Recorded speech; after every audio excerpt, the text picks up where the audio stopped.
Retro Karthik Subbaraj രചനയും സംവിധാനം നിർവഹിച്ച് സൂര്യ, പൂജ ഹെഗ്ഡെ, ജോജു ജോർജ്, ജയറാം തുടങ്ങിയവർ അഭിനയിച്ച ഈ തമിഴ് റൊമാന്റിക് ആക്ഷൻ ഡ്രാമ സിനിമയെക്കുറിച്ചാണ് ഇന്ന്.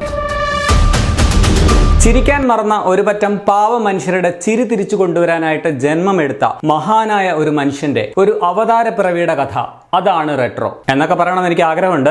അങ്ങനെ നമ്മൾ പറയുമെന്ന് വിചാരിച്ച് തന്നെയാണ് പടം എടുത്തു വെച്ചേക്കുന്നത്. എനിക്ക് തോന്നുന്നു ഇങ്ങനെ ഒരു വൺ ലൈൻ പറഞ്ഞിട്ടാകും സൂര്യയെ കാർത്തിക് സുബ്ബരാജ് കൺവിൻസ് ചെയ്തതെന്ന്. പ്ലോട്ട് ഇത്രയേ ഉള്ളൂ. ചില കാര്യങ്ങളൊക്കെ കൊണ്ട് ആൻഡമാനിൽ എത്തിയിട്ട് അവിടുത്തെ വില്ലന്മാരിൽ നിന്നും അവർ അടിമകളാക്കി വെച്ചിരിക്കുന്ന ജനങ്ങളെ മുഴുവൻ രക്ഷിച്ച് അവിടുത്തെ ഉത്സവം നടത്തിയ ഹറാം പിറന്ന തമ്പുരാൻ, ആറാം തമ്പുരാൻ അല്ലല്ലോ, ഇത് 6 അല്ലല്ലോ, 1 അല്ലേ, ദ വൺ. സോ ഒന്നാം തമ്പുരാൻ, അതാണ് റെട്രോ. പടത്തിന്റെ സ്റ്റാർട്ടിംഗ് ഒക്കെ കൊള്ളാമായിരുന്നു. കനിമ പാട്ട് വരെ രസമുണ്ടായിരുന്നു. പിന്നെ ഒരു 15 മിനിറ്റ് സിംഗിൾ ഷോട്ട് പരിപാടിയൊക്കെ ഡീസന്റ് ആയിട്ട് ചെയ്തു വെച്ചിട്ടുണ്ട്. പിന്നെ ലാസ്റ്റ് ആ ചിരിക്കുന്ന സീന് അത് കാണാൻ വലിയ കുഴപ്പമില്ല. ഇതിനിടയിലുള്ള അത്രയും സമയം 2.5 മണിക്കൂറിന് മുകളിൽ മനുഷ്യന്റെ ക്ഷമയുടെ നെല്ലിപ്പലക എന്ന് പറയുന്ന സാധനം തിയേറ്ററിലാണെന്ന് നമ്മൾ തിരിച്ചറിയുന്ന നിമിഷങ്ങളാണ് ബ്രോ. യാതൊരു ഇമോഷൻസും കണക്ട് ആവാത്ത ഒരു ബോറൻ സാധനം. സൂര്യയുടെ കട്ട ഫാൻസിന് മാത്രം ചിലപ്പോൾ സഹിക്കാൻ പറ്റുന്ന, അല്ലാത്ത സാധാരണക്കാർക്ക് ഒരു അൺസഹിക്കബിൾ പടം. എന്തൊക്കെയാ കാണിച്ചു വെച്ചേക്കുന്നത്? ശ്രീകൃഷ്ണനില്ലേ, ഭഗവാൻ ശ്രീകൃഷ്ണന്റെ കഥയിൽ നിന്നും ഇൻസ്പയർഡ് ആയതാണെന്ന് തോന്നുന്നു. മറ്റേ കംസൻ ദേവകിയുടെ മക്കളെല്ലാം കൊന്നൊടുക്കിയില്ലേ,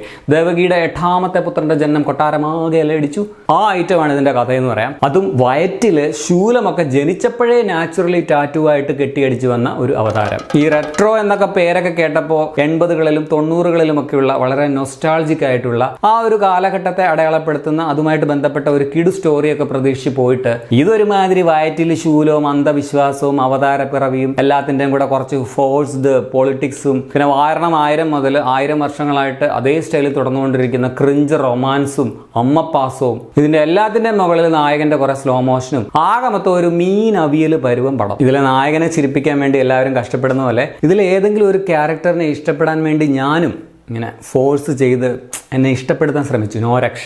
ഒരു ക്യാരക്ടറിനോട് പോലും ഇഷ്ടമോ ഇമോഷണൽ കണക്ഷനോ തോന്നാത്ത ഒരു കഥയായിരുന്നു. ഈ 90കളിലെ ഇപ്പോഴത്തെക്കാളും സ്റ്റൈലിഷ് ആയിട്ടുള്ള മോഡേൺ ചിന്താഗതിയുള്ള മനുഷ്യരായിരുന്നു. അല്ലാതെ വയറ്റിൽ ശൂലം വെച്ച് അവതാരപ്പിറവി ഉണ്ടാകുമെന്ന് കരുതിയിരിക്കുന്നവരായിരുന്നില്ല കേട്ടോ. കാർത്തിക് സുബ്ബരാജ് എനിക്ക് തോന്നുന്നു പുള്ളി എടുക്കുന്ന എല്ലാ പടങ്ങളിലും നിർബന്ധമായിട്ടും കുറച്ച് പൊളിറ്റിക്സ് ഞാൻ ചേർത്തിരിക്കും എന്നുറപ്പിച്ചാണ് കഥ എഴുതി തുടങ്ങുന്നത് തന്നെയെന്ന്. അതിലിപ്പോൾ സ്ക്രിപ്റ്റോ ഇമോഷണൽ കണക്ഷനോ ഒന്നും പ്രശ്നമല്ല.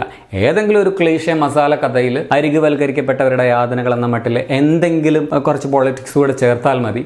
ആൾക്കാർ അത് പിന്നെ ക്ലാസ് ആണ്, പടം സ്ട്രോങ് പൊളിറ്റിക്സ് സംസാരിച്ചു എന്നൊക്കെ പറഞ്ഞോളൂ. പിന്നെ അതിൻ്റെ കൂടെ ഫാൻസിനെ പറ്റിക്കാനായിട്ട് നായകന്റെ കുറച്ച് സ്ലോ മോഷനും സ്റ്റൈലും ആക്ഷനും ഒക്കെ കൂടെ ചേർത്താൽ പടം സെറ്റ്. ഇത്രയേ ഉള്ളൂ. Easy, simple.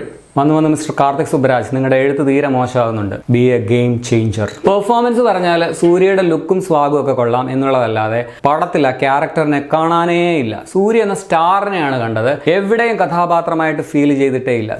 സൂര്യയായിട്ട് തന്നെ വരുന്നു, സ്വാഗ് കാണിക്കുന്നു, സ്റ്റൈലിഷ് ആയിട്ട് ഫൈറ്റ് ചെയ്യുന്നു. നായിക പോകുമ്പോൾ അവ എന്നെ തേടി വന്ന അഞ്ചലെ പാട്ട് പോലെ സങ്കടത്തിൽ ഡാൻസ് കളിക്കുന്നു, അതും ജയിലിൽ കിടന്ന്. ഇതൊക്കെ തന്നെ നല്ല രീതിയിൽ എഴുതാത്ത ഒരു മോശം ക്യാരക്ടറായിട്ടാണ് തോന്നിയത്. ഇടയ്ക്കിടയ്ക്ക് കംബാക്ക് എന്നതുപോലെ സൂര്യ എവിടെയെങ്കിലും പോയിട്ട് ഇങ്ങനെ തിരിച്ചിങ്ങനെ നടന്നു വരുന്നത് സ്ലോ മോഷൻ കാണിക്കുന്നുണ്ട്. Literally comeback. പണ്ട് ഗജനിയും അയനും മുതൽ ജയ്ഭീമും സൂര്യ റിപ്പോർട്ടറും ഒക്കെ പോലെയുള്ള ക്ലാസ് പടങ്ങളൊക്കെ ചെയ്ത മനുഷ്യനാണ്. പൂജ ഹെഗ്ഡെ കുറച്ച് കഷ്ടപ്പെട്ടിട്ടുണ്ടെന്ന് തോന്നുന്നു.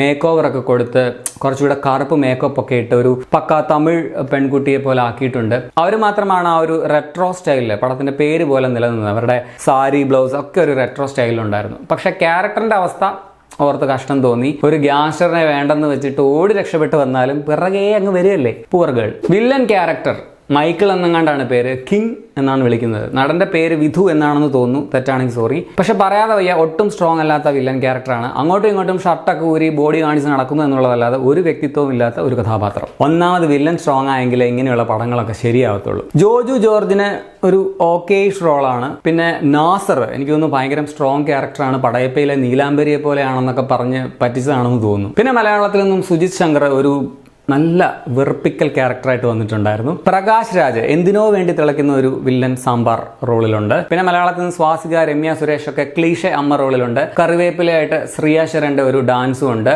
ജയറാം എങ്ങനെ നടന്ന മനുഷ്യനാണ്. ഇപ്പൊ പാൻ ഇന്ത്യൻ പടങ്ങളിൽ വെറും കോമാളി വേഷം ചെയ്ത് നടക്കുക.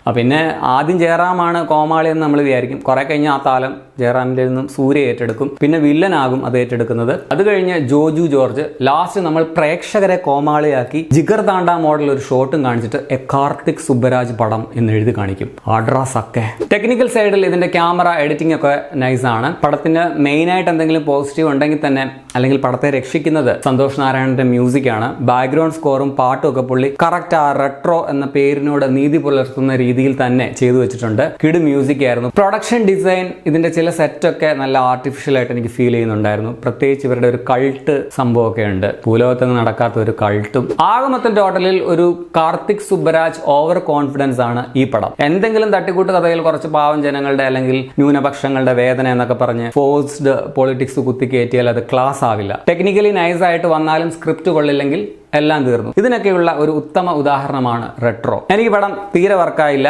കാശ് കൊടുത്ത് രാവിലെ പോയി കണ്ടതിൽ എന്റെ സമയവും വേസ്റ്റ് ആയതിൽ ഞാൻ ഖേദിക്കുന്നുണ്ട്. എന്ന് വെച്ചാൽ എന്റെ അഭിപ്രായം ആയിരിക്കില്ല നിങ്ങൾക്ക് ഇതൊരു ഗംഭീര ക്ലാസ് ഫിലിമായിട്ട് തന്നെ ഫീൽ ചെയ്തിട്ടുണ്ടാവാം. അപ്പോൾ നിങ്ങൾ ഈ പടം തിയേറ്റർ കണ്ടിട്ടുള്ളവരാണെങ്കിൽ നിങ്ങളുടെ അഭിപ്രായം കമന്റിൽ രേഖപ്പെടുത്തുമല്ലോ.